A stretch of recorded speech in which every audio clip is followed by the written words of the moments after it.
జయగిరిధారి దివ్యాత్మ స్వరూపుల ముందుగా అందరికీ నమస్కారం. నిన్న నా విషయం తెలియజేశాను, నా దినచర్య కూడా తెలియజేశాను. ఒక మార్పు రావాలని దాని మీద గట్టిగా కృషి చేసినప్పుడే మార్పు మారగలం. మనం చూస్తూ ఉంటే దీని ఒక నియత ఉంది, దీనికి ఒక నియంత ఉన్నాడు. మనకు తెలియకుండా అన్ని కార్యక్రమాలు జరుగుతున్నాయి. ఏ కార్యక్రమం కూడా మనం చేయటం లేదు, దాని అంతటా అదే జరుగుతుంది. చేసేవాడు ఎవడో ఒకడు ఉన్నాడని మనం ఆలోచన చేసినప్పుడు అద్భుతమైన శక్తి గురించి ఎంతో ఆనందపడుతుంటాం. ఇది కేవలం ఒక మనిషికి మాత్రమే సాధ్యం. ఈ సృష్టిలో ఉన్నటువంటి 84 లక్షల జీవరాశులకు కూడా దేనికి లేదు ఈ అర్హత. అర్హత అనేది ఉన్నవారికే జ్ఞానం లభిస్తుంది. మనం అర్హత సంపాదించుకోవాలంటే ముందు పాత్ర శుద్ధి చేసుకోవాలి. ఒకసారి గౌతమ బుద్ధుడి దగ్గరికి ఒక శిష్యుడు వచ్చి జ్ఞానభిక్ష ప్రసాదించు అని అహంకారంతో మాట్లాడతాడు. మీరు నా ఇంటికి వచ్చి జ్ఞానభిక్ష ఇవ్వండి అన్నప్పుడు ఆయన కూడా సరే నాయన వస్తాను, రేపు 10 గంటలకు వస్తాను, భిక్ష కూడా అక్కడే తీసుకుంటాను అని చెప్పడం జరిగింది. ఆ మరుసటి రోజు ఉదయం 10 గంటలకల్లా అక్కడికి వెళ్ళటం, ఆ ఇంటి ముందు వెళ్ళి భవతే భిక్షాందేహి అని అనగానే లోపల నుంచి భిక్ష తీసుకుని వచ్చి ఆ శిష్యుడు ఆ యొక్క కపాలంలో వేయిపోతే దాని నిండా మట్టి ఉంది. ఇదేని గురువు గారు, ఇలా మట్టి వేసుకుని వచ్చావు, దీంట్లో ఆహారం ఎలా వేయమంటావు అన్నప్పుడు ఆయన చెప్పింది ఒకటే, నువ్వు జ్ఞానభిక్ష ఇవ్వమని చెప్పని అడిగావు, కానీ నీ యొక్క బుర్రంతా కూడా దురలత్వాలతో చెడ్డ భావాలతో ఉన్నది. అక్కడ జ్ఞానం పెడితే అందదు. అందువల్ల జ్ఞానభిక్ష తీసుకోవాలంటే ఒక అర్హత కావాలి. గుడ్లగూబు పట్టపగలు కనిపించదు. గుడ్లగూబు ఎప్పుడు కూడా రాత్రిపూటే దానికి చక్కగా కనపడుతుంది. దానికి కళ్ళు ఉన్నాయి, కానీ సూర్యుడు లేడంట పగలు చూసి. మరి సూర్యుడు లేడా? పంకజరాగం 9కి కానీ కప్పక రాదు. కప్పక బురద నీడే, పంకజం అంటే బురద. ఆ బురదలోనే తామరపు ఉంటుంది, కానీ అంటదు. మరి అది కప్ప అయితే ఆ బురద నీరు దానికి నివాసం. సింహం పాలన పట్టాలంటే బంగారు గిన్నె కావాలి. మట్టి పాత్రలు పోస్తే పనికిరాదు.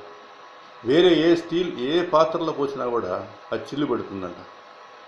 ఎవరు చూశారు? అది మహర్షులు దర్శించారు. మరి వెళ్ళి సింహం దగ్గరికి వెళ్ళేసి మామూలు పాత్రలో పాలు పట్టి అది చిల్లు పడిపోతే మరలా బంగారు పాత్ర తీసుకెళ్ళి దానిలో పట్టారా? వాళ్ళు దర్శించి చెప్పినటువంటి విషయాన్ని మనం నమ్మాలి. ఒక విశ్వాసం ఉన్నప్పుడే మనకు దాని మీద శ్రద్ధ కలుగుతుంది. ఒక అతను అర్ధరాత్రి పూట బాగా నొప్పి, విపరీతమైన పోటు పుడుతుంది. అది తట్టుకోలేక ఒక డాక్టర్ దగ్గరలో ఉన్న డాక్టర్ దగ్గరికి వెళ్ళాడు.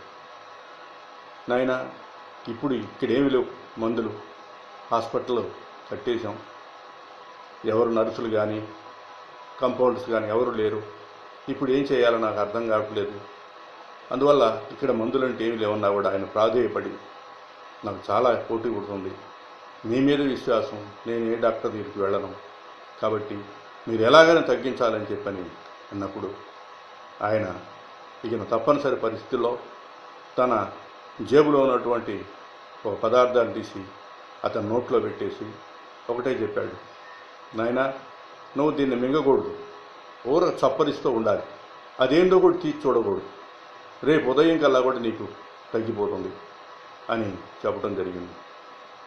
అట్లానే ఆ ఉదయం కల్లా కూడా తగ్గిపోయింది. తగ్గిపోయి అలానే డాక్టర్ దగ్గరికి వచ్చేసి మీరు ఏం మందు ఇచ్చారో నాకు తెలియదు, చాలా బాగా తగ్గిపోయింది నాకు అని అన్నప్పుడు, నీ నోట్లో ఉన్నదాన్ని తీన అయినా అని అన్నప్పుడు ఆ చేతిలో తీసి అతని కోటు గుండి వచ్చేటప్పుడు హాస్పిటల్ చూసేటప్పుడు గుండీ తెగింది. ఆ గుండీకి అది జేబులో వేసుకున్నాడు. అది రేపు పుట్టుకోవచ్చని అనుకున్నాడు. అంతలోకి ఈ పేషెంట్ వచ్చాడు, అతనికి ఇచ్చాడు. విశ్వాసం, అతని డాక్టర్ మీద ఉంటే విశ్వాసం. ఆ విశ్వాసం లేకపోతే ఎటువంటి డాక్టర్ దగ్గరికి వెళ్ళినా కూడా అది తగ్గదు, జబ్బు తగ్గనే తగ్గదు. అందువల్ల నాగస్వరాన్ని ఆలపించి ఆడేది నాగుబాము నాగస్వరాన్ని ఊదేటట్టుగా ఉంటే ఎంతో అందంగా నృత్యం చేస్తుంది. మరి అదే పురుక్కే తీస్తే దానికి ఏం ప్రయోజనం లేదు, అర్హత ఉంది దానికి. అలాగే పవిత్ర జ్ఞానం అందాలంటే అందరికీ లభ్యం కాదు. శుద్ధి చేసుకున్న మనసుకే పవిత్ర జ్ఞానం అందుద్ది తప్ప ఇంకో దానికి అందదు.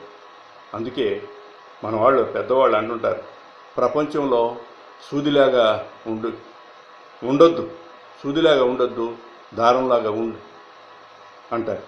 ఎందుకని? సూది చిల్లులు పెడుతూ వెళుతూ ఉంటుంది, మరి దారం దాన్ని పూడుస్తూ వెళుతుంటుంది. అందువల్ల మనం ఎలా ఉండాలో మనం నిర్ణయించుకోవాలి. ప్రతి ఒక్కళ్ళకి కూడా భయం. ఏ భయం? మరణ భయం. మరణ భయం లేకుండా ఎవరు జీవించేవాళ్ళు లేరు. వాళ్ళు పుట్టిన దగ్గర నుంచి కూడా ఎప్పుడు చచ్చిపోతానా, ఏ రోగం వస్తుందని భయం. చూడండి, చిన్న ఏదైనా సరే కొంచెం నలత కలిగిందంటే వెంటనే డాక్టర్ దగ్గరికి వెళ్తున్నాం. ఆ డాక్టర్ ఏం చేస్తున్నాడు?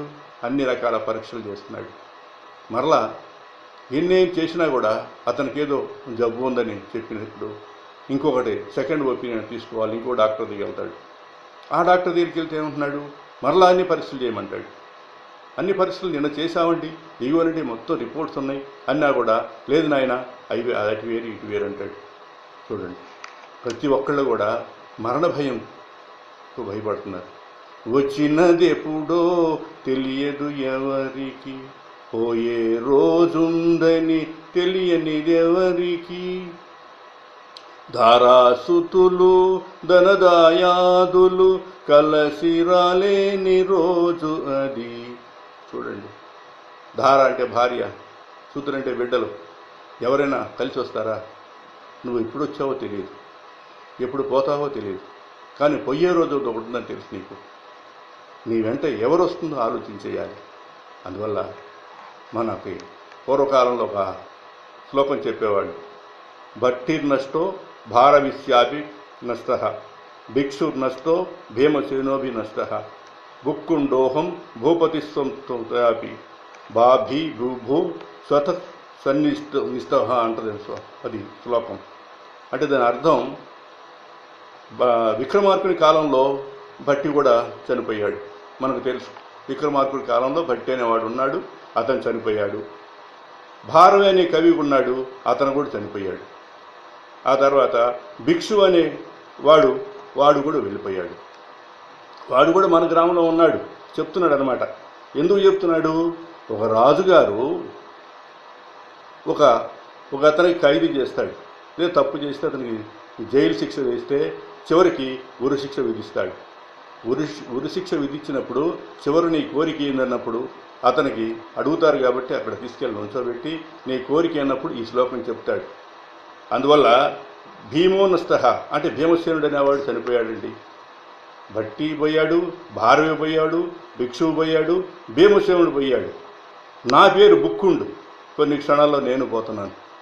రాజుగారు, ఈ యమధర్మరాజు ఒక బకారం మీద ఉన్నట్టున్నాడు మన రాజ్యంలో. బా భీ భూ భూ నలుగురు వెళ్ళారు. ఇప్పుడు నేను భూక్కుండు. భూ అంటే నాది పోయింది. తర్వాత ఎవరున్నారు? భూ అంటే భూపతిత్వం. భూపతి అంటే రాజుగారు. తర్వాత మీరే పర్సన్ అందరూ పోయారు. నన్ను కనుక చంపారా నెక్స్ట్ జాబితాలో మీరే ఉన్నారు, చాలా జాగ్రత్త అంటారు. ఆ వెంటనే ఆ రాజుగారు, అయ్యా వీడిని విడుదల చేయమంటాడు. ఎందుకని? తనకి మన భయం ఉందని తెలుస్తుంది కాబట్టి.